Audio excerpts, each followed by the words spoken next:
Matapos ang matagal na paghihintay ng publiko, opisyal ng inanunsyo ang pinaka-inaabangang pagsasanib puwersa ni Vic Soto at Vice Ganda sa iisang pelikula. Agad na ikinatuwa ng kanilang mga tagahanga ang malaking balitang ito dahil unang beses na magsasama sa iisang proyekto ang dalawang tinaguriang hari ng komedya sa bansa. Ang opisyal na anunsyo ay ginawa sa isang espesyal na event kung saan kinumpirma na matutuloy na ang kanilang pelikula. Matatanda ang naging usap-usapan kamakailan ng mainit na pagbabatian at pagkikita ni Vic at Vice, dahilan upang umasa ang maraming netizen na mauuwi ito sa isang malaking proyekto. Ngayon, tuluyan ang natupad ang hiling ng kanilang mga taga-suporta.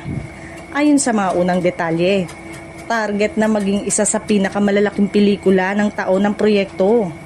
Bagamat hindi pa inilalabas ang opisyal na pamagat at buong cast, tiniyak ng mga nasa likod ng pelikula na puno ito ng katatawanan, aliw at mga eksenang siguradong magpapasaya sa buong pamilya.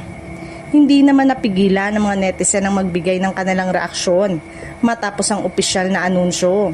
Marami ang nagsasabing eto na umano ang dream collaboration na matagal na nilang hinihintay.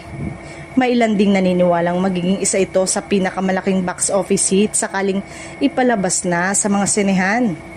Samantala, lalo pang naging kapanapanabik ang proyekto dahil kilala sina Vic Soto at Vice Ganda bilang mga comedy icons na parehong may napakaraming blockbuster film.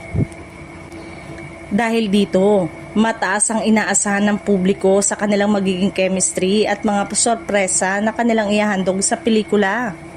Sa ngayon ay nananatiling abang-abang ang mga tagahanga sa susunod pang mga anunsyo tungkol sa opisyal na pamagat, kumpletong cast at petsa ng pagpapalabas.